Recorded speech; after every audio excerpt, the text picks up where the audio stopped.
Ba-da-ba-ba, ba-da-ba-ba. All right. Promoter 101. Promoter 101. Promoter 101. Promoter 101. Promoter 101. Promoter 101. Promoter 101. Promoter 101. Promoter 101.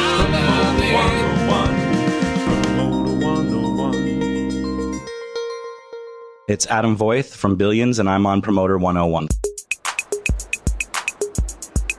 Is this thing on? This thing on? Hey, is this thing on? Oh, okay. Okay. Hello and welcome to the Late Night Morning Show. This is a show where anything goes and nobody knows if I'm wearing clothes. I'm your host, Kyle Kelpwood, introducing our first guest, Guthrie McGill. Guthrie, take it away. Oh, hey there, Mr. Dude, man. It's really nice to be here. So what brings you here today, Guthrie? Tell me what can you do? Oh, well, I could sing like a frog. Oh, well, this should be absolutely riveting, if you know what I mean. Let's see what you got, Guthrie. Here we go. All right, here we go. I call this one the African Bullfrog Blues. Ribbit, ribbit, ribbit, ribbit, ribbit, ribbit. Wow, that performance was absolutely unforgettable. Our next guest comes to us with a very special ability. Mr. Ned Bedwetter, how do you do? I'm psychic. I can bend a spoon with my brain force. Okay. Well, why don't you show us exactly how this brain force works, mister? I'm gonna blow your friggin' minds.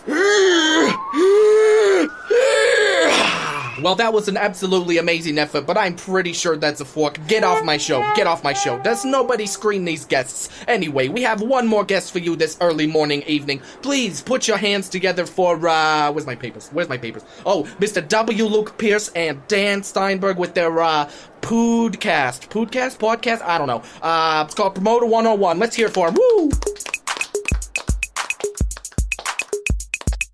Hey friends, we've stumbled our way into the end of November, leading us to episode 111 of the world-famous Promoter 101 podcast. Please welcome my co-host from Works Entertainment, the classy and honorable W. Luke Pierce. Dan, that is always how I want to be introduced. Classy and honorable. Welcome, everybody. We have the cure for your winter blues with a true icon. From Paradigm Agency, Dan Weiner is on this podcast, here to talk about his 50-plus years of experience in the industry. We're going to be joined later by SMG Tulsa's Joe Giordano, sharing some insights on the successes of the BOK Center in Tulsa, where they are killing it. And later on, AEG's Jason Berstein back here with more free legal advice. Tune in if you're getting in trouble. Plus, W. Luke Pierce is going to be talking to you about the news of the week.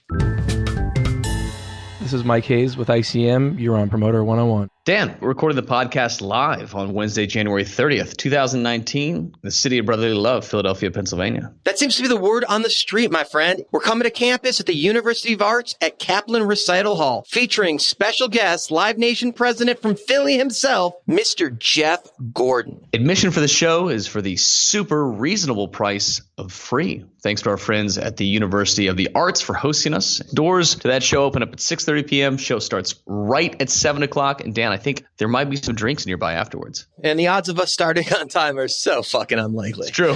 It's very true. Let's try. Good college spirit. It's going to happen. We're going to give it the old college try on January 30th. Philadelphia, Pennsylvania. Looking forward to it. We can't wait to go. Big warning, it is a very small room. It will sell out, so please try and get there closer to 6:30 so you do get a seat. In case you're wondering, you can find the Promoter 101 like in a bunch of really cool places, like the one you're probably already listening to us on at this moment. Yeah, those really cool places include Spotify, iTunes, iHeart, SoundCloud, Spreaker, Stitcher, YouTube, Google Music. Wherever you podcast, Promoter 101 is there. Check it out and subscribe. So iHeart's bankrupt, but they still have Promoter 101, so that's what they're getting by on right now is our podcast and a little love in their heart. A little love in their heart goes a long way, Dan. If you do the social media thing, you're more than welcome to follow us on the Twitter devices. Luke's at W. Luke Pierce. I'm the Jew. The show is Promoter 101 or Promoters 101, depending if you do the plural thing. And if you've got something to get off your chest, you're more than welcome to email us. You can hit us at steiny@promoter101.net. That email is open 24 hours a day, 7 days a week, all year round, and it's staffed by a team of professionals ready to respond to your every need. Actually, it's Luke and I. It just goes to our phone, but Scout's honor, we'll get right back to you. I have a hard time imagining that you're a scout, Dan. I was a scout. I did the whole thing. It's like riding a bike, though. You never forget how to keep a promise. Were you really a scout? Interesting fact. Nerds of the podcast. I was in the very first ever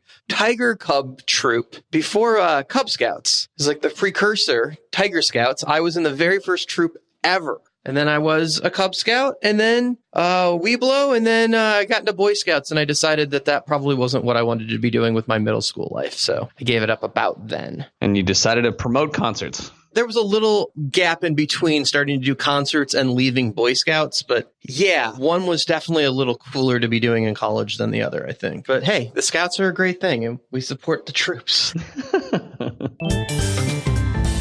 My name's Tom Windish, and I'm on Promoter 101. If you've missed any of our past episodes of Promoter 101, not to worry. We have saved them for you in our special place. For just such an emergency, we have them waiting for you on the World Wide Web. All you have to do is go to your computer device and enter www.promoter101.net, and you can listen to any of the past episodes, but we suggest right now episode 67 for your listening pleasure. That was an amazing episode. One of my favorite interviews we've actually done on Promoter 101. The mastermind behind Lava Records. This guy's worked with Stone Temple Pilots, with Katy Perry, Atlantic Records, Armic Erdogan Stories. Crazy, crazy interview. The mastermind behind Lava Records, Jason Flom, joined us on episode 67 of the podcast. Also, legendary agent from APA, the one and only Andy Summers, talks punk rock. And anytime Andy talks, I listen. That podcast also had a great war story from the Piano Guys manager, David Simone. Phenomenal band, doing crazy business. David had the inside track in that interview.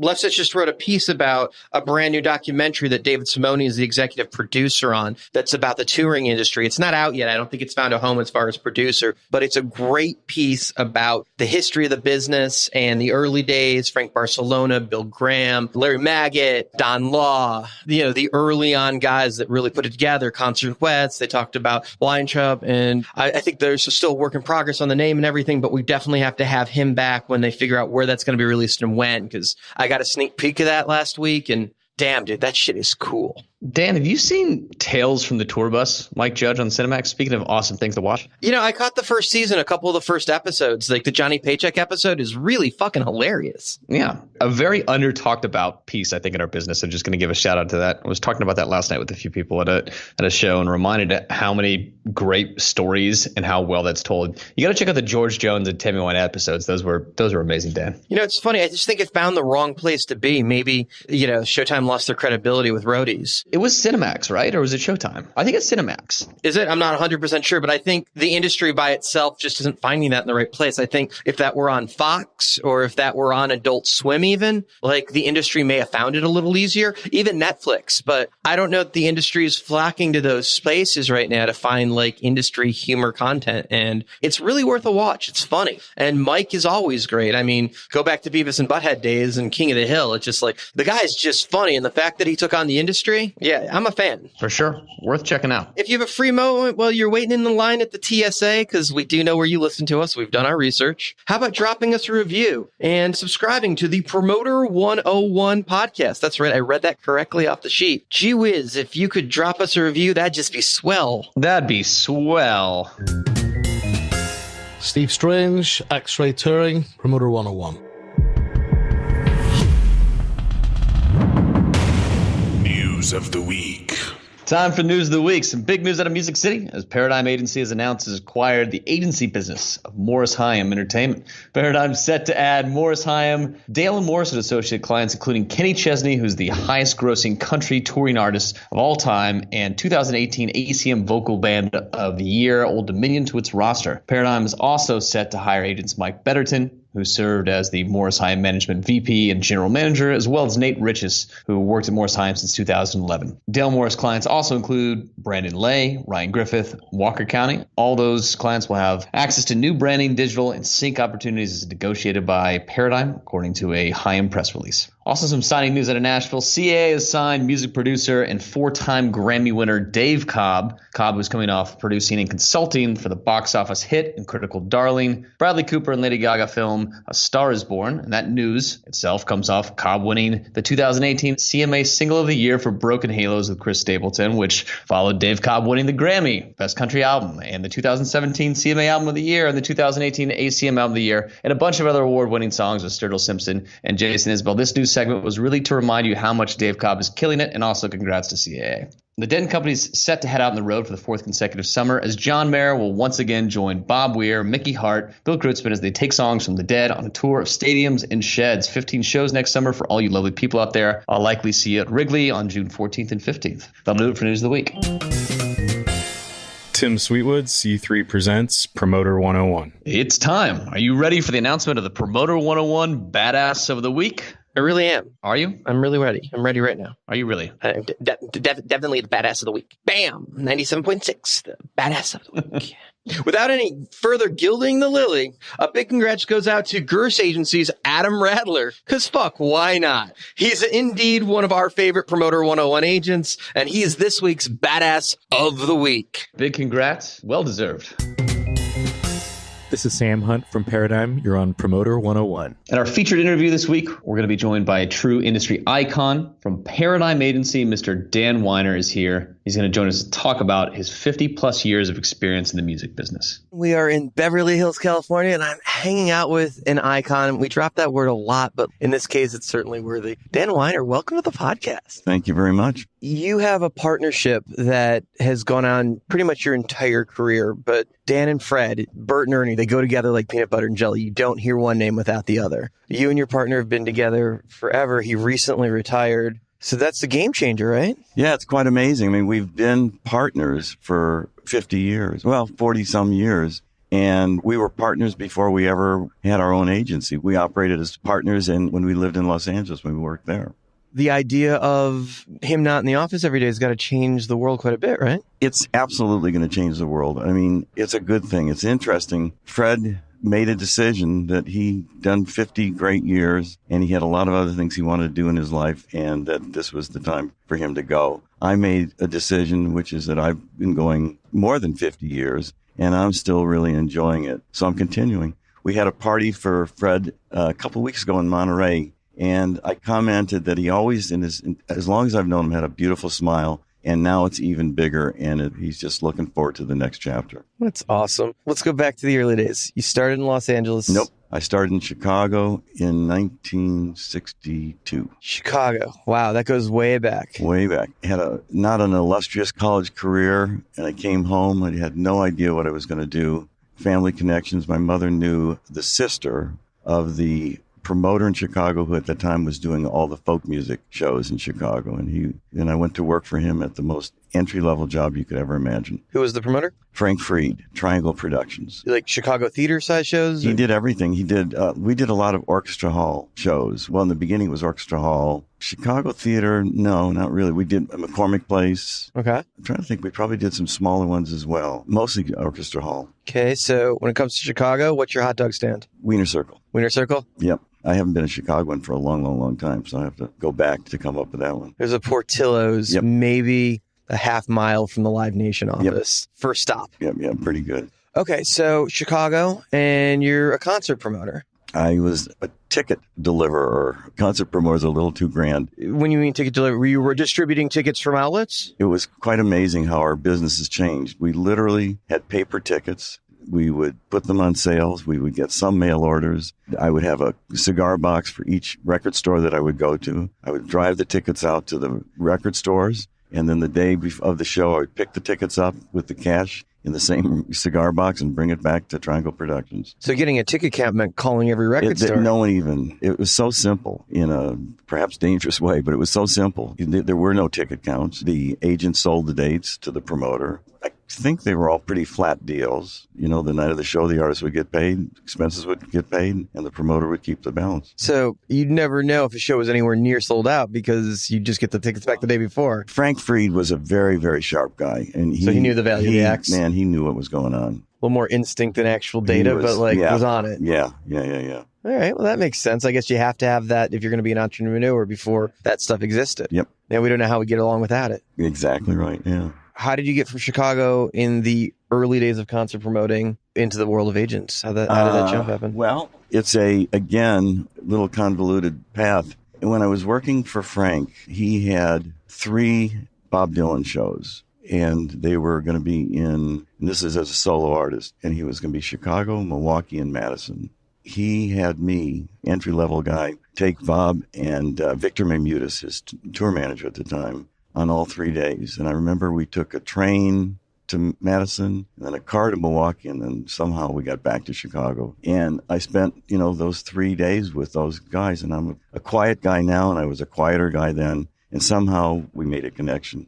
And I was working in Chicago for Frank. And again, it was kind of like my college days. It wasn't really that great. It was just working. It wasn't a career yet. It wasn't a major success story. And Frank got married, and Albert Grossman was at the wedding. Another remarkable moment. I actually spent a long time talking to Albert, who I knew for years, and probably that was the longest conversation I ever had with him. And at some point, he offered me a job to come to New York and go on the road with Bob Dylan. So I did it. Did you work as a road manager or as an assistant? It was like the cigar box store. I was actually working for the in-house promoter, and I would collect the money and sort of look at the expenses that the local promoter would present. So I represented the promoter who was partners on the show. That was a national thing? It was a national thing. So that was tour promoting in the early days? Yeah, it was a tour promoting concept, yeah. I mean, some of the local people were treasures. I mean, they were so amazing, so unusual. Thinking back, looking at trying to do shows in those early days without the resources like the internet to figure out the local place or the local connection or finding the right sound system when that stuff didn't exist everywhere. Like, that had to be a lot more of a treasure hunt in those early days. Well, first of all, it was so much an act of faith. Again, going back to these local promoters, I remember that the guy in Pittsburgh was a bail bondsman. Fred Taylor, who's a wonderful, wonderful person in Boston, was the Boston contact. Marianne Pollard, who was a promoter in Berkeley, was actually the first, before Bill Graham, promoted the Berkeley shows, I think, and Masonic on that first tour. And it was all put together by a guy named Ed Sarkeesian, who lived in Detroit, in the Detroit area. And I think his background was jazz. And he just knew he had this network of people. And he did the Dylan tour. He did Peter, Paul, and Mary. He may have done others for Albert. He was quite a guy, really. I would say like one of my first mentors. First people that really, I felt, took good care of me. I learned a lot from him. So how long were you on the road? I think it was about a year. First tour, and then, was the first tour with the band. Was it tour everything wasn't for you? No. It was that, came and it went. We did the tour and it was over. It was a remarkable experience. It was pretty exciting. Okay, so you're touring with Dylan for a year, which has got to be the coolest thing ever at that moment in his life. It was pretty great. When that ended, I went back to work in Albert's office in kind of an unspecific role, which is never a place anyone wants to be. I'll remind everybody, you don't ever want to be there. And again, going back to my college career, it wasn't really going that great. I was booking some shows, booking some bands, but really hadn't taken off, really hadn't gotten my focus yet. And so it came to an end. And I went to work for no salary for Arthur Gorson, who was a folk music manager, not the level of Albert, but a really, really wonderful, good guy. And he had Tom Rush, Eric Anderson, and he had some Jim and Gene. He had some other interesting artists. And I did that for a while. And that was the first time, because I think I didn't have anyone to fall back on, that I really, started to find my way. And then I don't know how it happened, but I ended up back going to Albert's office. And he said, "Do you want to come work again?" And as I left there, went back to work for Albert. And that was really, for me, the turning point, because that was at the beginning of the whole San Francisco thing. And all these managers, from the Dead's manager and Quicksilver, and all these people were coming through the office. And because Albert was God, and they wanted to ask Albert what he would do. And I had this little, tinier than a closet, little office behind the reception desk. So I was after the receptionist, I was the second person everybody saw. And those connections really turned out to mean a lot, in my life. One of the people I met was Ron Pulte. Ron was the manager of Quicksilver Messenger Service. Ron asked me if I wanted to start an agency in San Francisco with Quicksilver and the Sons of Champlin, a couple other bands. He said, come on up to San Francisco, check it out. So Ellen, my wife, and I got on a plane, went to San Francisco. It was February, and it was warm and beautiful and sunny. And we said, sure, with no idea, what it would look like. Well, that was also the last sunny day we ever saw in San Francisco. So we moved to San Francisco. What year is this? This is in 60-something, 65. I don't know. Moved to San Francisco. Ron Pulte's office, a little pattern in my life. I hadn't done a lot of research. His office was in Daly City in the basement of his house. The phone system had been installed for free in exchange for whatever, and I had committed. This is what I was going to do for the rest of my life. I was having a good time. I was booking Quicksilver, and I had one of the bands that I represented from Albert's days was the James Cotton Blues Band. And so I stayed with James, and I had some of the San Francisco bands. And it was really, I was having a good time. Not only did I commit life to that, I committed my life to a landlord who said, I don't really want to rent you to someone who's going to just move out in 6 months. I said, I'm here for life. And 6 months later, Todd Shipman, who had just moved to Ashley Famous Agency from APA and who had The Doors, and he had a lot of big bands, Iron Butterfly, he called me up and he said, you want to work for Ashley Famous? Come on down and meet. So I flew to Los Angeles, and in the airport, before the days of security, I met with Todd Shipman and Ted Ashley. Ted Ashley, his only concern was how much I was going to get paid a week. As long as it wasn't above whatever, he was in. And again, Elle and I just went for it. Left San Francisco, moved to Los Angeles. That was probably 68, 69, somewhere in there. You kept all those bands that you were booking Quicksilver? No, I didn't. I kept James Cotton. Ron kept the bands that he was working with. He was also a remarkable mentor, and he really guided me through the whole San Francisco scene at that time, which was totally a scene. And I knew Bill Graham because I'd been selling to him when I was in New York. But frankly, I'd never been in the Fillmore until I moved there. Fillmore wasn't open, and 64 was when I was there with Dylan. When I went 64, the Fillmore wasn't open. When I moved to San Francisco, it was open. And I realized, boy, there's a lot of people you can fit in this place. Changed my way of looking at deals, put it that way. So was the family dog there yet? Oh, yeah. My nights would either be at the Avalon or Winterland or the Fillmore. And there were a lot of them. Really happening music scene. It was exploding. Absolutely happening, yeah. There's probably not a cooler time that you can be in that San Francisco. It's just everybody was a character. Everybody was a personality. It's just the place to be, too, right? The shows were it was a scene. It was a scene, yeah. The first person I met, Ron took me out the first day to meet people. And he took me to this church. I don't know where it was. Knocks on the door. Guy answers. And it's an attorney named Brian Rohan. Go in the house. And all the furniture were beanbag chairs. And Brian was he was the attorney for a lot of the San Francisco. He was one of those guys that cut his teeth, saving people from drug busts and I suppose draft situations. And he still is a really outrageous, wonderful guy. Okay, so you're now in LA? Yeah, so I went to work for Ashley Famous Agency. I think I was quite lucky. A friend of mine was a manager, Herb Cohn. And Herb had the Mother's Invention, and he had Linda Ronstadt, he had a bunch of other things. And he already had some of his bands at Ashley. Somehow I got inserted into it. I just was very fortunate to sort of walk in the door and totally land on my feet. There was a band I'm sure you never heard of called the Sir Douglas Quintet. You're right. And Sir Douglas was a Texas guy. He was a big Dylan fan. Dylan loved him, which of course was a stamp of approval. He walked in the door. That was one of my first clients. My first clients were James Cotton, Sir Doug, and things like that. And again, right place at the right time. I went to Carousel Ballroom to see a band called Black Pearl. And before them was a band called CTA. Chicago Transit Authority? Chicago Transit Authority. And they blew my mind, fell madly in love with them. The next day I went back, started talking to their manager, Larry Fitzgerald. And Larry Fitzgerald's, the business manager in that office was Howard Kaufman.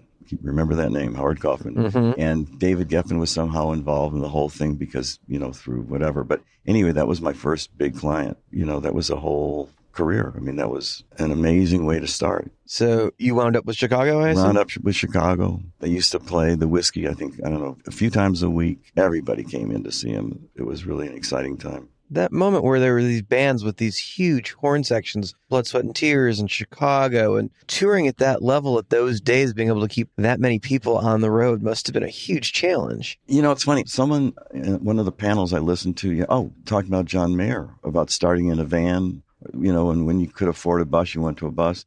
I think things were a little more in order. You couldn't spend more than you took in. You couldn't do anything until you could afford to do it, physically and financially.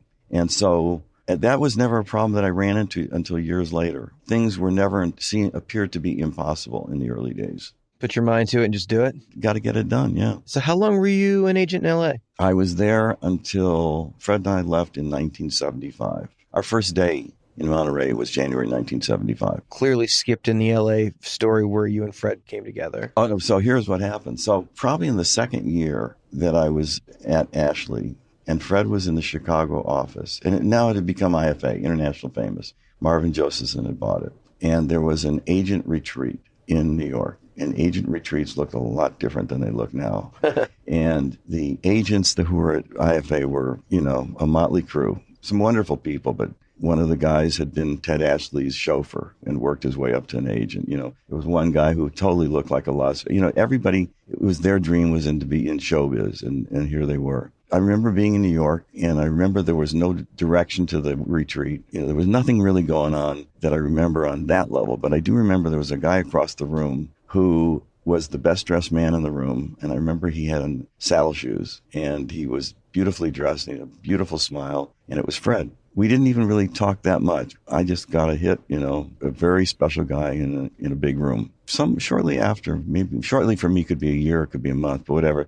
They decided to close the Chicago office, and Fred had a choice of moving either to New York or to Los Angeles, and he chose Los Angeles. When he arrived in Los Angeles, in a most natural and I can't explain way, Elle and I, from the day he got there, we hung. And Fred recalled when we had our party a couple of weeks ago that maybe it was the first night we had him over for dinner, and there was a lot of dinners that came after that. And we're business colleagues and partners, but we are friends. And some people talk about everything and some people talk about little. We didn't talk about much, but we made unwritten agreements. And our unwritten agreement was to be partners. And partner meant 50-50 on everything, 50-50 on grief, 50-50 on joy, everything. We were in together. The thing that I'm most proud of in my years is that relationship from both sides. It's been quite special. You mentioned Chicago agency closed and you started in Chicago. Was there a point in the industry early on where Chicago might have been the third spot for the industry next to New York and LA instead of Nashville, that was where the business thought it was going to be a bigger hub? Well, no, actually they were leaving Chicago. When I worked in Chicago, APA was in Chicago, ABC was in Chicago, CMA was in Chicago, which was before ICM. So there was a moment where Chicago had all the agencies. That was a hot spot. Well, it wasn't so hot. It was an old model based on booking bands, big bands through, you'd have a bunch of agents booking the big bands into every little town, filling every day, going from, filling a week, 7 shows, 7 days. It was coming to an end, but there was a point where Chicago was a hotbed for the big agencies. But it was a hotbed for the old model of music. And what was changing is that it was going to rock bands, pop bands, folk music. Folk music was really big. All of a sudden, those managers, it wasn't about just booking these anonymous bands with one star performer or leader. Actually, at that time, it was probably more important to be in New York than Los Angeles. That's where all the managers came, and that's where the English managers first came. And then they realized they didn't think they needed Chicago offices anymore. It could be booked from Los Angeles or New York. January 1st, 1975, you start Monterey Peninsula. Yeah, so January 1975, we had been under contract, a brilliant move. We had been under contract with International Famous going well into the 70s. They made a deal with CMA to become ICM. And our promise was that we wouldn't announce our leaving until the deal was done, which was January 1975. So they became ICM and we became Monterey Peninsula Artists. Leaving LA and going to Monterey, it's on a unheard of move in the industry. You guys moved to a secondary, an hour from San Francisco, 7 hours from LA. Huge life decision. Where did that come from? Well, it's funny. It was no big decision. I say to people it was young, dumb luck. And then, by the way, you make something of your luck, either bad or good. And it worked out. I think a lot of people, even that had artists with us, said, if this doesn't work, no problem. We can find an agency back in Los Angeles if they don't make it. So the risk isn't bad. And we had been encouraged, I would say. Howard Kaufman always used to say to me, what are you doing there? What do they do for you? Your clients bring in all this money. What do you get out of it? You should start your own agency. Okay, yeah, it's a great idea. At a certain point, we had a false start. We were going to go a year earlier, and then we got convinced to stay where we were. This time, it just felt like the right thing to do. You could have started your own agency anywhere. L.A., that New was York. a big part of it, by the way. It was we did not want to stay in Los Angeles. We made our decision. These are not gigantic business plans, mind you. Our choices were Marin County, Santa Barbara, or Monterey. And Fred had a sister and brother-in-law in Monterey. And I had my dear friend and childhood friend, Paul Goldman, living in Monterey. And Ellen and I used to go up and visit him all the time. And we loved it. So we wanted to be there, and Fred wanted to be there, and that's why we chose it. So it was about Paul being there. It was a lot about Paul being there. And again, it was almost like moving to San Francisco. It's like we decided to do this before we ever thought about infrastructure, about anything. Was Paul already an agent? No, Paul was a school teacher. I didn't know that. Yeah, Paul was a school teacher. Fred and I were in literally a little single wall house in Carmel, tiny little house in Carmel with one assistant. And Paul always loved music, played music. And this first summer, school was over, first summer, Paul started booking for the fun of it, a local band called California. And at the end of the summer, he said, I just can't do this anymore. Can I come work here? I felt it was really important that it was Fred's decision because this is my lifetime friend. I can't lay my lifetime friend off on Fred. And so, as happened many times, Fred was the one who said, yeah, we got it. And Paul came to work for us, just a natural, terrific, everyone loves him anyway, really, really good agent, learned it really well. He became a partner. You guys as a major independent agency, which over the years into the 90s became a massive powerhouse agency and wound up opening an office in Chicago as well. When did Chicago come back online?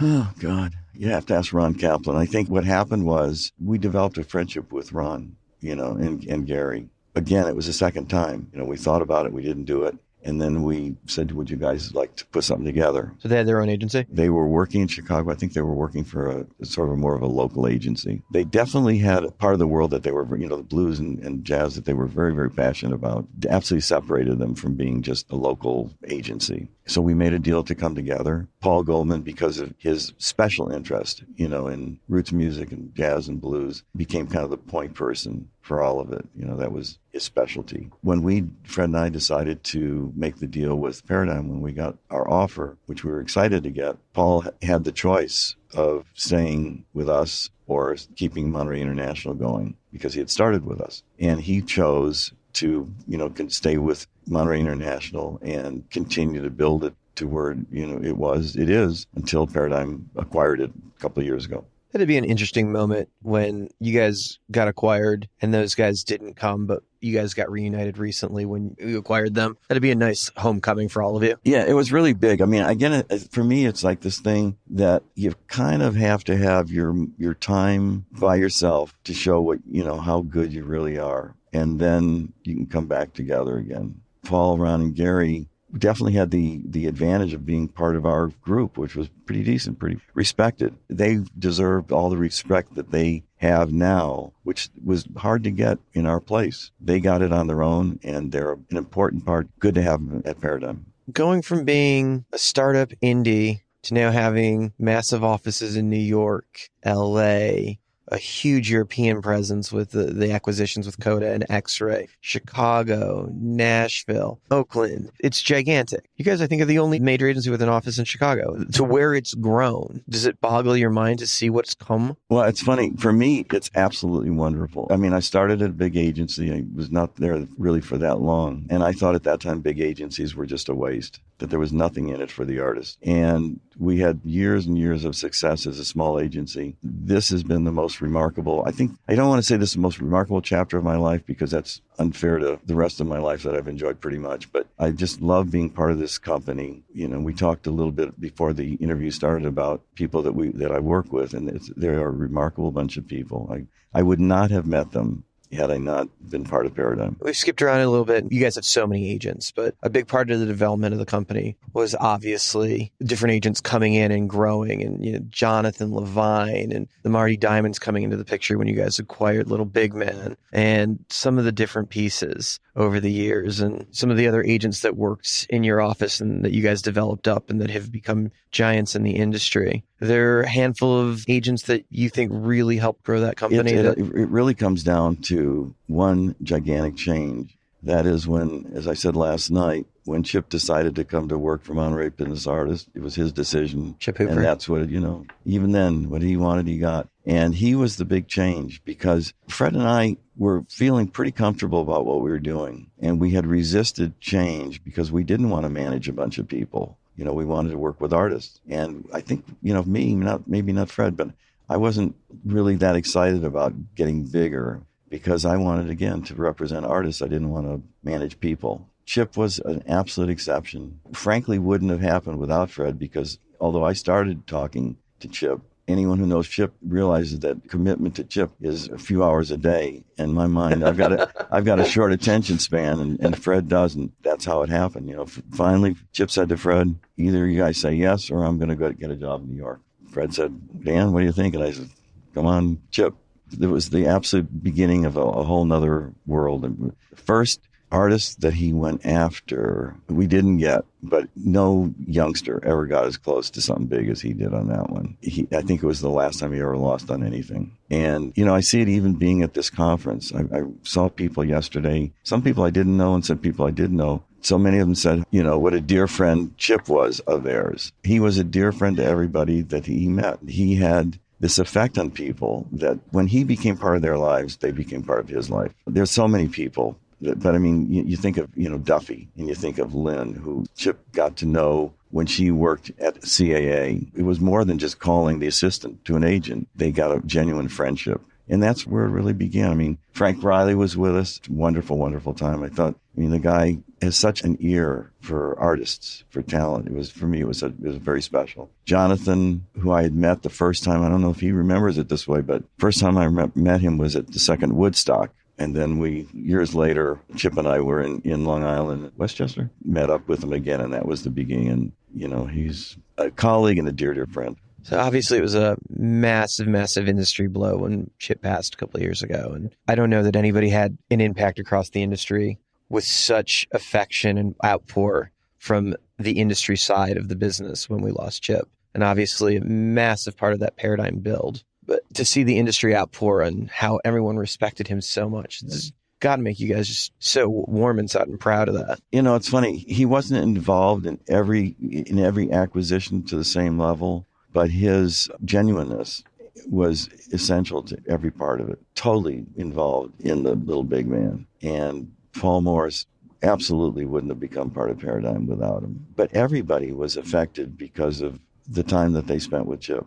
You have all of these younger agents that are now part of your company and all these kids coming into the company out of college, and this is just a huge, huge, massive operation. In your role as one of the founding agents on the agency side, there's got to be a ton of mentoring that you're doing in that capacity now, I imagine. First of all, I feel like I'm getting mentored on a lot of levels. Because again, I collected tickets in a cigar box, and people are talking about marketing plans and all sorts of. So I'm learning a lot as well. But one of the parts that I really do like is the emerging agents. Over time, I've watched people who have very different styles who come in. The one thing they have in common is they've made this commitment. They want to be in the music business and they want to be agents or whatever. So frankly, it was a much deeper commitment than I had when I started. I wanted a job. And so they come in, they want to do this. And some of them are big personalities like Chip, and some of them are quieter people. And the ones that succeed are the ones that figure out how to find the little spaces to get through, to get clients, to become a good booking agent, to do all these things. It's something that more than mentoring, in addition to mentoring, it's just seeing the different ways that people show their potential. And it's tough because they're all really good. Some just have this extra little spark and they get recognized. Taylor Schultz started at our reception desk, and she became a college agent because no one else wanted to do it. She's got the biggest college booking department, I would say, of any of the agencies. And it's people like that. Mike Rush was working for Chip, who was... Oh, Mike? Yeah, who's a gentle man, but, he spent timeless hours sitting in front of Chip's desk while Chip talked about show business and everything else. Just sucked it in. And he learned a lot, and he's become a phenomenal agent. Jackie, look at... Jackie Naval? Yeah, Jackie Nelfant. She had opportunities to leave Monterey Peninsula and go other places. And although she liked all of us, the reason she stayed there was because of Chip. And he was quite the mentor for her, so... I think I got a little off the subject there, but... No, it's all good. And we've done a lot of skipping around a 50-year career, and there's just no way we can cover it all. But before I let you go, with all of your experience in industry, are there any advice that you can give some of the people coming up behind us, what you focus on most as far as your career that you think people should know? Well, it's pretty corny. First of all, to me, the essential thing is to be honest. When I started out, it was still somewhat glamorous to be the hustler sort of an agent. It was somewhere a little after the pinky ring and a little before flowers in your hair, but agents were not that wonderful. And I think the most important thing is to be honest. Balance of life doesn't really work in the beginning. There has to be such a passion for your work. It's so important. And then I think one of the things that for me I've noticed is how different people find their way to the top. It's not always the loudest person in the room. It's not always the person who's got the most facts. It's someone who has an understanding, who knows how to talk to people, who's perseverant, who doesn't talk to the point of torturing people, who's not so quiet that they aren't heard. Everyone has to find their own place, how they succeed. And probably that's true in everything, but as an agent, especially in this agency and in all the big agencies where all these young, brilliant people come out of college, which is almost a prerequisite now because there's so many choices. They're all so ready to go. They come in, it's like playing high school sports and then thinking that when you get to college, you're going to be on the first team. Well, there's a whole bunch of other people from other high schools that are coming in, and not everyone's going to make it. It's the same thing at an agency, Everybody that comes in deserves the opportunity, and not all of them find the way to get there. And the other thing is, for me, not everyone needs to be an agent. I find it a very different mindset than being a manager, for example. So we've done an amazing job of talking and not talking about any of the artists. Very good. Yeah. But before we finish, I do want to point out that your clients and Fred's have been amazingly loyal. You guys have had very little turnover over the years and had some very long relationships. It's unrealistic in our industry to see that, and it's an exception. How did you guys manage that?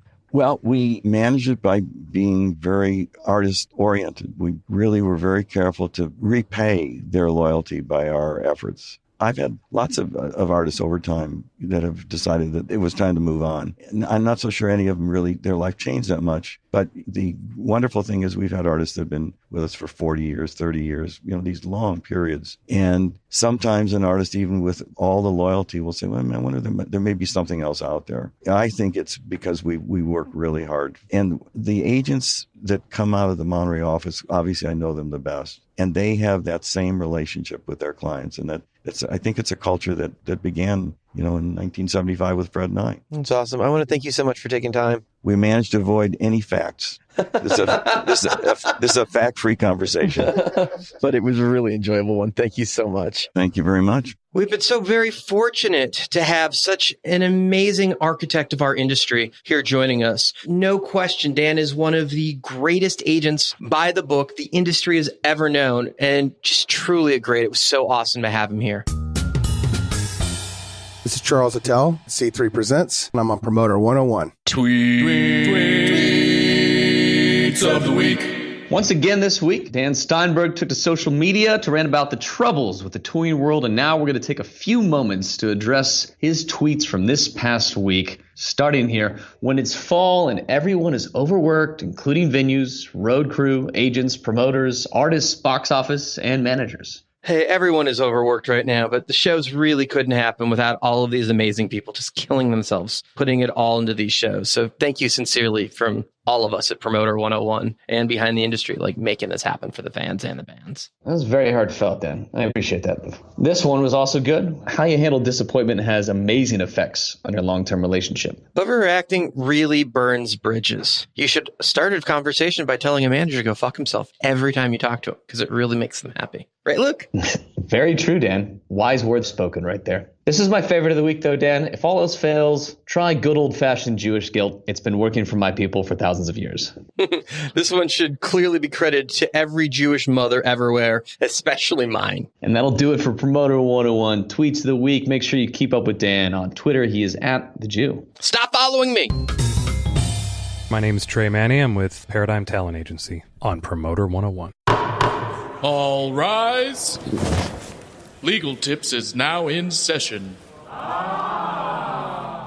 You know, Dan, most shows promise free things, but very few deliver. Today, we do have some fine free legal advice from one of the best counsels in the industry here. Please welcome back to the podcast, AEG's in-house counsel, Mr. Jason Berstein. Dude, thank you for being here. I'm so glad to be back. By the way, you didn't pay that bill, but we'll put it on the house from last time. I think Jay Marciano said that he had you on his arm. Whatever Jay says goes. Cool. I haven't talked to him in ages, but I'm sure it's fine. Let me ask you a question. There's this word that keeps coming up in contracts. It looks like force majeure, but I don't think it is. It's French, right? It's force majeure. I never took French. That's the majeure of the day, right? Wow. Well played. That was right off the lip, too, right? That was good. My spell check did once correct it to manure, which was right, because awesome. Usually when they try to use force majeure, it's a whole lot of shit. So it makes sense. It's always a shitty situation. Well, we can never all agree on what force majeure is, right? So you as the lawyer can give us what really qualifies as force majeure. Anything that is out of the control of the parties. So if there's a hurricane or a tornado or, knock on wood, because we're here in LA, earthquake, snowstorm, coup d'etat in Bangkok was, I think, my favorite one that I've experienced. Anything that's beyond your control. So if an artist ODs on coke, but you didn't get him the coke, he got the coke on his own, is that out of your control? That is out of my control. But if the artist gets arrested for it, I would say that that's totally within their own control and something they would be responsible for. No different than, I guess, if you're speeding down the road and the cop pulls you over and you go, oh, but I had the cruise control on. You're still getting the ticket. So that's within your own control. But in terms of force majeure, if it's something that you can control, then you got to be held responsible. If it's outside of your control, then there's kind of a frustration of purpose. And if the show can't happen, then we're all grown people. So we each lick our wounds, we bear our own costs, and you're excused from performance. So I have a show that postponed. The band gets there to load in, and we can't load in. How come? Water main broke in the street, flooded the venue. They were able to get the water out, but they weren't in a place where they were comfortable turning the power back on because they were afraid it might fry everybody in the building. The venue didn't control the water pipe that burst. It was out of their control, so that might be considered force majeure? It definitely would be considered force majeure. But if it was inside the building, it was their pipe, the liability would have been on them? Well, that would be a stronger argument, but pipes do burst. It depends on how old it is. Was it maintained? Did they do something? You heard of something where someone went to turn on or off a water pipe, and it was just like 90 years old and it broke? I would say that's probably force majeure. Because it's your responsibility to check that pipe, right? The one that's behind the drywall that you can't see? Nah. I think the first time I was on, I talked about that device called the telephone. And I mentioned that I can write a brilliant contract, but hopefully people pick up the phone and talk it out. Yeah, and we did. We all worked together a ton. It came to an agreement. Yeah. There's the business relationship at the end of it. So like the band doesn't want to put a gun to the promoter's head and the promoter doesn't want to say, screw you. We know there's expenses, but ultimately I've told a lot of people, we've had to emphasize the name of our company is AEG. We're not AIG. So we will guarantee that you get paid if you perform. If you don't perform, we're not writing a check automatically. We'll have that conversation. And if it's something that's within our control, we're going to take care of it. Do we recognize bands have certain costs and overhead? Yeah. Do we expect the bands to have some insurance? Yeah. Do they expect us to? Yeah. So that's kind of, it gets worked out. But ultimately, the parties have to lick their wounds. And hopefully, if it's the type of force majeure where you can just reschedule the show. You put the expenses in, you roll things forward because we're out the advertising and the production. Right. And that's exactly what we're doing. Yeah. Let me give you another example of a cancellation, and you tell me who's at liability. Ironically, these dates are playing out night after night. So the other band is playing a show, sold out, crowds in the room. It's an evening with, and they're opening for themselves, right? And something happens at intermission, medical emergency, that we can't continue the show. Band's going to make up the show and come back and play a free show for the fans. That's cool. We're taking care of the fans in the long run. But liability-wise, I've already put the band on stage for 45 minutes. Have I fulfilled my contract to the fan? I think it depends. There's some artists where that's a full show. If it's The Dead or Fish, no, I don't think you have. I think that's more of a public relations issue. Right, but legally, have I done enough that I can take their money and walk away and have no recourse besides the fan not wanting to buy a ticket again? I wouldn't hold out a stopwatch and say 45 to 50 minutes is a no and like 50 to 60 or more is a yes. But that does sort of factor into it.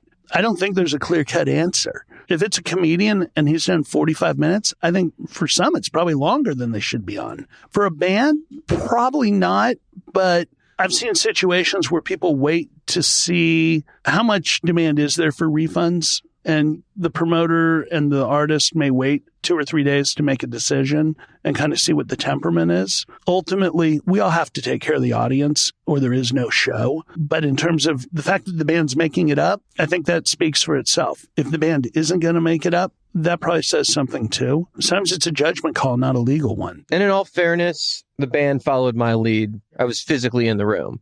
And I was the one that was probably the most experienced in the room at the moment. And the whole concept was nobody's trying to take advantage of the fans. We're just trying to do what's the most safe thing at this moment for the audience. So did you guys do like a full refund, a partial refund? No refunds. None? We stopped the show and we announced a new date, and you could get your exact same ticket for that band doing a full show on the new date. And if you couldn't make it to that new date? You could email and we try and set you up with tickets for another show at the venue to make up for it. So again, like I said, it's a PR issue more than a legal The one. venue was a partner too. So like, more than anybody in the world, the venue wanted to make sure people were happy.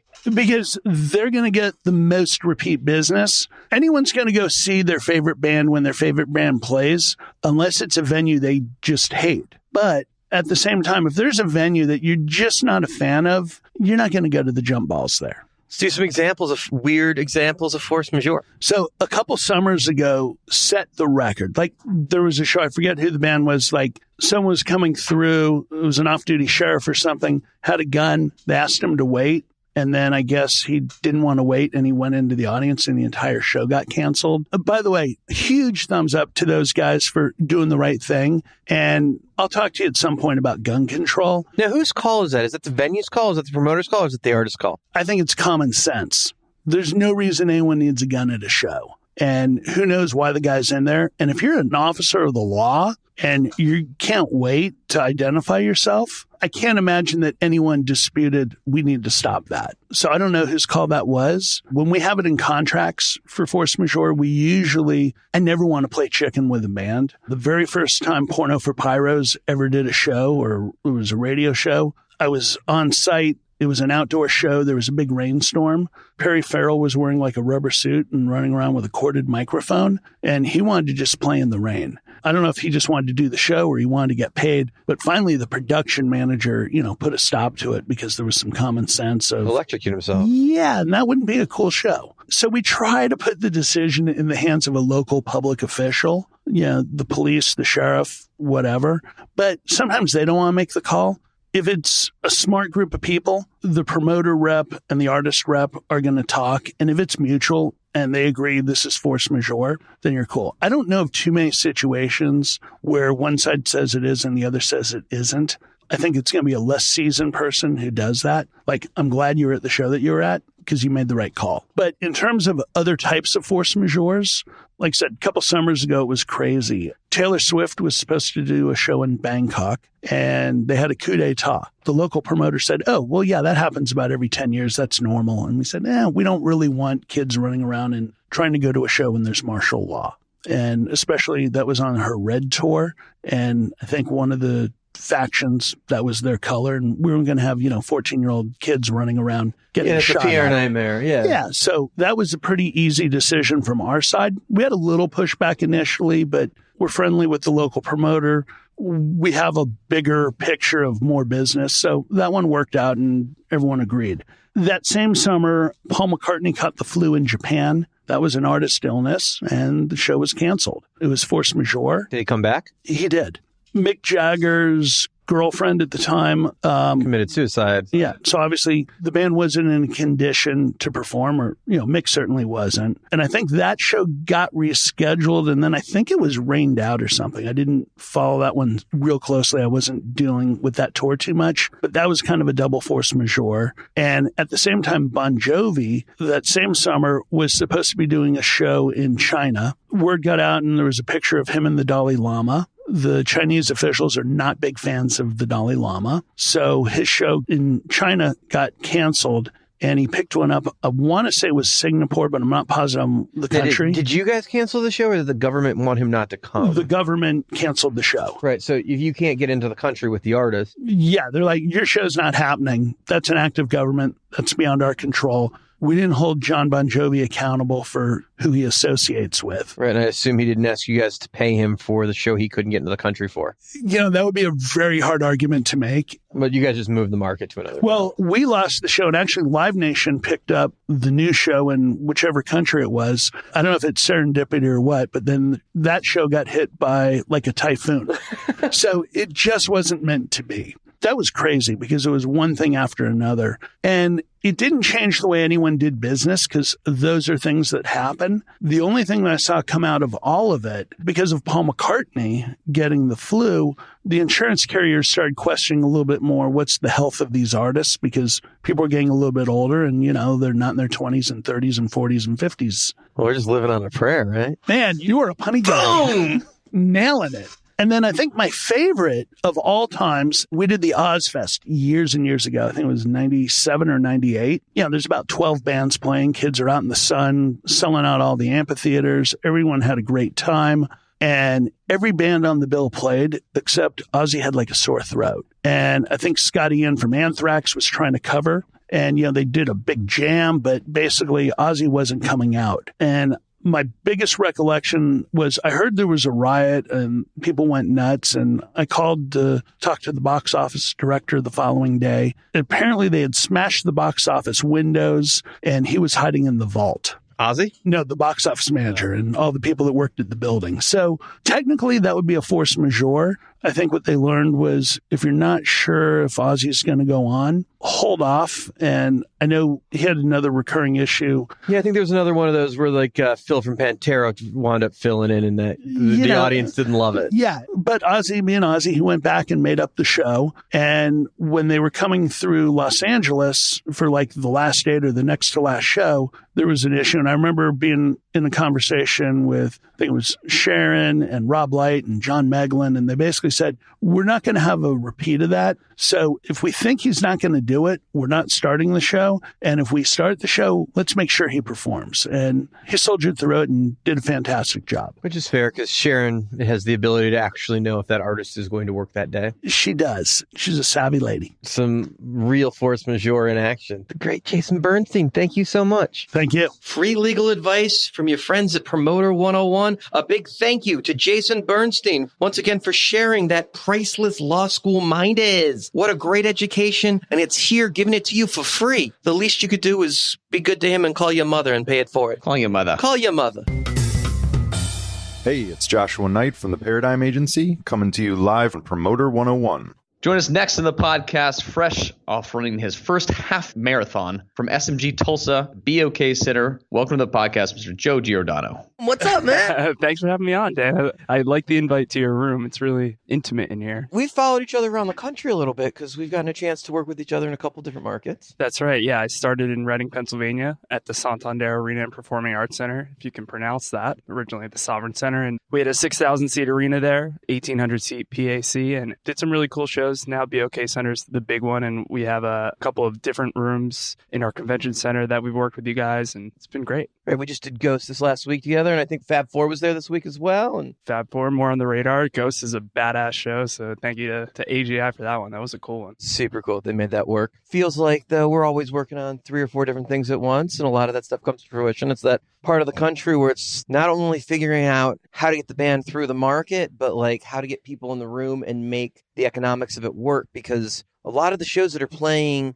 both Cox and BOK Center are bigger shows than most markets your size could normally handle. But you guys are doing business on a higher level. It's build it and they will come. And it really has been that. Yeah, I mean, it's really been incredible to see the support that the city's shown. And, you know, we just celebrated our 10-year anniversary. We had a 10 for 10 concert series that featured the Eagles. We had Justin Timberlake, U2 kicked their entire tour off in Tulsa, Oklahoma, which was absolutely incredible to have them there for a week. We had Blake Shelton kick his tour off. We had Pink to Oklahoma for the first time, Elton John, Metallica. We put together an absolutely incredible lineup. And to your point, you know, we've worked hard to develop that support locally and also in the outlying markets to create Tulsa into a regional music destination. And that's something we pride ourselves on. On the ones that might not be as strong, we also pride ourselves on making sure that our promoters are well taken care of and that we're going to make a win out of everything that we do to keep you guys coming back. We're a music town. You guys are a venue that when it's a low production show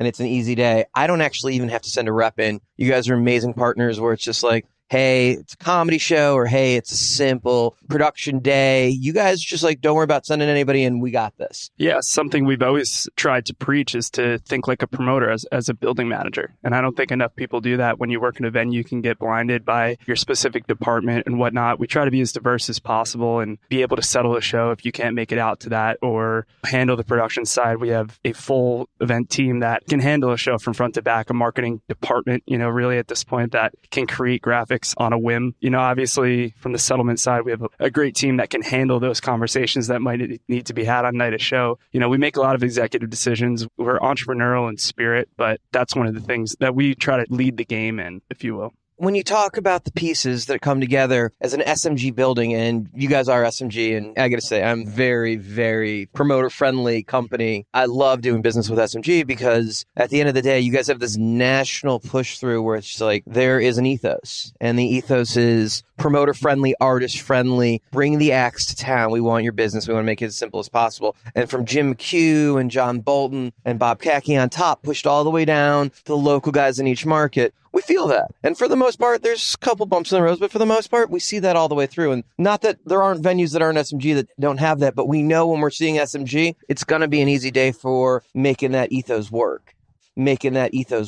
Yeah, I think that's exactly it. It's a top-down approach where we try to be the leaders as well from the building perspective, you know, for a lot of other buildings to look up to for that experience and creating an easy day for them as well. Another thing that we also pride ourselves on are the experience that your artists are going to have. The artists, the managers, the promoters. We work really hard on identifying who's going to be in our building, what they like. We actually have what we call a Good Vibes Committee at BOK Center to create those backstage experiences. Not just gifts, not just presents for the artists or managers, something for them to walk away with. It. That stuff is definitely important, but what we create is memories backstage, and I think the artists, you know, have embraced that. They've actually started to hang out with us in our super secret, not anymore, but Speakeasy. It's a hidden kind of little bar hang after the show, and a lot of the artists want to see it. They all end up hanging out with us and the promoter at the end of the night, and we've created kind of a really cool vibe hang after show experience. I like the idea that Speakeasy, places to make the vibe cool. Now, when Jerry Goldman and John Bolton were running the market and they opened the room with Jeff Nickler, who's now on top, has worked his way up, we went to get drinks at the Doubletree Hotel, and there wasn't a vibe in Tulsa. It was like, we just sold the show out on a Sunday night, and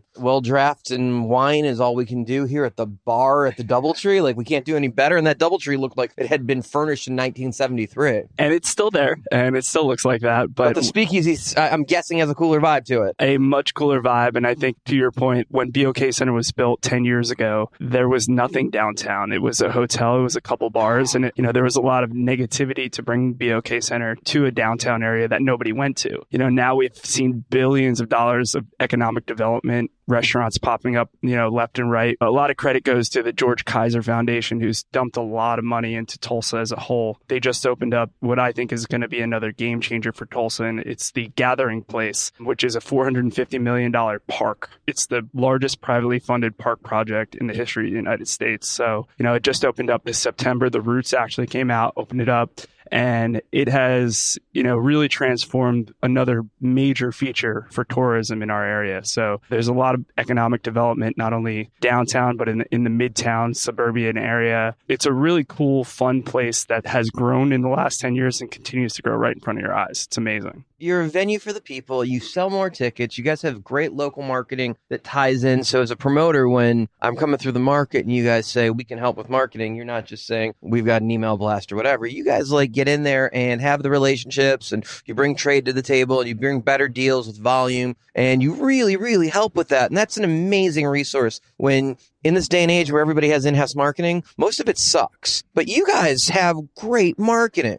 Yeah, and we want to do that stuff. It's not one of those things where we have a lot of shows and we only focus on the ones that, might need more love or whatnot. But we work with our business development department, working with different local companies and creating even third-party promotions with major companies like Arby's, or some of the Metro PCS of the world. We create a lot of different opportunity. And like you kind of mentioned, really developing our trade banks with our local media. We have a network opportunities in town that are a lot more cost effective than your major markets, and we've curated those relationships locally with the media. Added value is something that we preach that just helps. And we want our promoters to know that they're in great hands no matter what. They bring us a show, and we'll work as hard as we can to sell as many tickets as possible in any given show. Okay, so what was your path? What got you into this venue management world? To be honest with you, I got lucky. I grew up in New Jersey. I grew up in northern Jersey, where we had an amazing music scene in my high school. I think I probably was an afterthought in making it in the business, to be honest with you, in comparison to some of the other folks. We had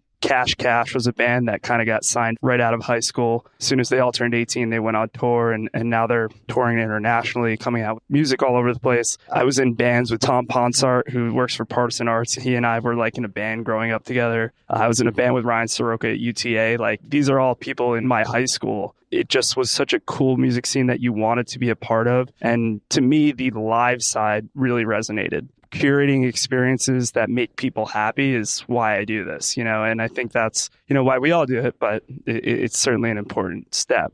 So I went to college at a small D3 school to play baseball, actually a big mistake, but... What position? I played outfield. Did you get a scholarship? No, it was D3, doesn't do scholarships at the time, but, baseball was my passion and I wanted to keep playing. But I also wanted to figure out how to get into music business at the same time at a D3 school that didn't have a music program. That was difficult. So the one thing that they offered me, though, was the opportunity to be a self-starter. And I created a concert club on campus called DSU Live at the time. You created it? Yes. From freshman year into my senior year, we actually promoted a show where G-Eazy opened up for a band called 4 Year Strong. The dynamic didn't make sense, but nowadays G-Eazy would be the headliner on that bill. So you think? Yeah. So, from there, it was just kind of working different event manager positions, working security at a music fest in Bethlehem, Pennsylvania. I moved out to Pennsylvania and ended up getting a job, which is not normal for right after college. Going to one of the coasts, trying to work at an agency, sit on a desk. I got hired through,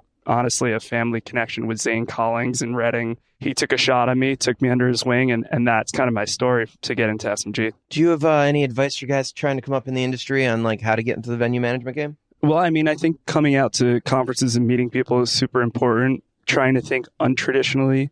We're always looking for young, entrepreneurial, spirited people in our company that want to get their hand, cut their teeth in the industry, get involved in box office marketing, whatever it is, just to get your foot in the door, you have to be open to. And it could be a while. It could be if you're on the desk at an agency, and you're grinding, and a lot of those people might lose love for it too. In my world, I don't think I'll ever lose love for it because I feel like where I've been propelled to at least, I'm held in high regard and I'm one of few. So I think that's been huge. And I think you have to be willing to know a company like SMG and put the time in. And I've been in the industry in 6 years. I'm a director at BOK Center. It's pretty wild. Dude, thank you so much for talking to me on Promoter 101. Thanks for having me. I appreciate it. Joe is just a venue executive on the move, someone to watch because he's moving up quickly. And a big congrats on that marathon success. I know it's one of those massive life goals that he just locked in. Well done, brother. Well done.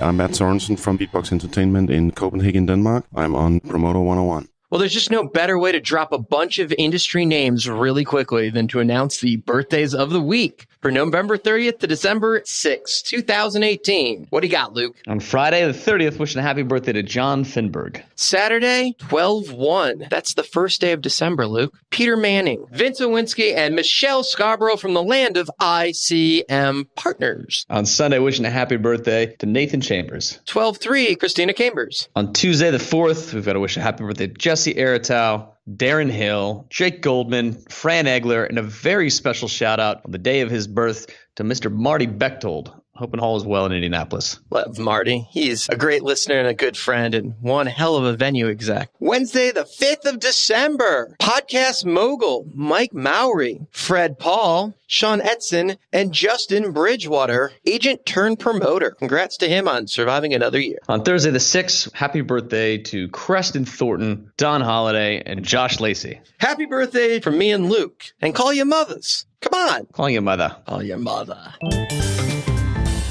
Brian Jonas from High Road Touring, and I am on Promoter 101. The quote of the week comes to you from John Fogerty. Fortunate Son was written in 20 minutes, and I've been thinking about what went into that song for years. Some deep shit right there. That is some deep shit right there, Dan. It's an unfortunate, sad times. Time is up for episode 111 of Promoter 101. I have to give a big thanks to everybody tuning in today. Don't worry. You can talk to us anytime you want. Are you feeling lonely or blue? Just email us at steiny@promoter101.net. Don't be afraid. Really, we want to hear from you, our listeners, and now our friends. Oh, we're friends now. And we're going to be back here next week doing it all over again for a little episode we've entitled Episode 112 of Promoter 101. We're going to be visited by APA's Jamie Kelsall, sharing the highs and lows from finding the love and breaking the axe and so much more. It's an insightful feature interview with a veteran agent telling it like it is. And ICM Partners Rick Farrell shares a war story. And it's not about his mustache, Luke. I knew you thought it would be, but it's not. Well, that eliminates all the war stories that I think I know about Rick Farrell, so this should be a good one. Until then, we're wishing you all sold-out shows for the weeks to come. Cheers! Cheers! Hi, this is Nick Farkas from Evenco. I'm going to be on Promoter 101.